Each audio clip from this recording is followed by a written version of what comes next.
यहाँ चने की दाल चढ़ती है। हाँ ये नर्मदा कावेरी संगम है। हाँ हाँ, तो यहाँ पर जो भी आपका अगले पिछले का जन्म का कर्जा रहता है हाँ तो यहाँ दाल चढ़ाने से माफ हो जाता है। तो हाँ अगले जन्म में यहाँ राजा महाराजा लोग सोना चढ़ाते थे, तो इस हाँ जन्म में आप कोई सोना चढ़ा नहीं सकते, इसलिए वो एक पीला दाल चढ़ाते हैं और एक पीले कपड़े में बांध के 3 बार डुबकी लगाते हैं यहाँ हाँ नर्मदा जी में हाँ। संगम पे ले आके, और वो दाल को लाके यहाँ सर पे रख के माथे पे लाके यहाँ भगवान भोलेनाथ पे चढ़ाई जाती है। तो आपका अगले पिछले का जो जन्म का कर्जा रहता है वो सारा माफ हो जाता है। बोल रणमुक्तेश्वर महादेव की जय। जय।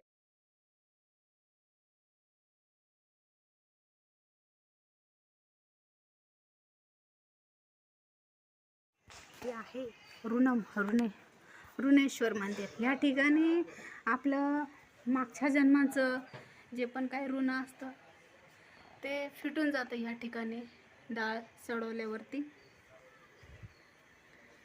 मीही आले। हर हर महादेव। ऋण फेडण्यासाठी माझ्या मागच्या जन्माच्या पूर्वजांचं ह्या जन्माचं जे पण काय आहे ते ऋण फेडण्यासाठी मीही आलेली आहे। हे पहा ह्या ठिकाणी हर हर महादेव, हर हर महादेव।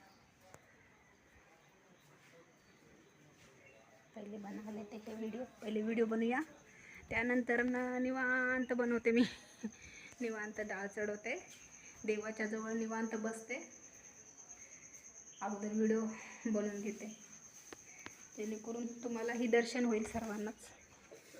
आशा तर तीच आहे की माझ्यासोबत तुम्हीही सर्व देवी देवतांचं दर्शन घ्यावं।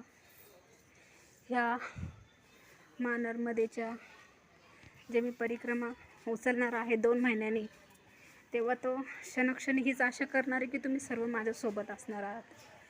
हे पहा, श्री शिवाय नमस्तुभ्यं, श्री शिवाय नमस्तुभ्यं, श्री शिवाय नमस्तुभ्यं, श्री शिवाय नमस्तुभ्यं, श्री शिवाय नमस्तुभ्यं, श्री शिवाय नमस्तुभ्यं।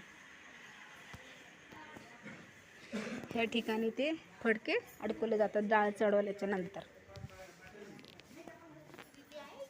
ऐसा है बगा। हाँ, फिर मैं आ गई आप लोगों के साथ में, सबके साथ में आ गई मैं, और क्या।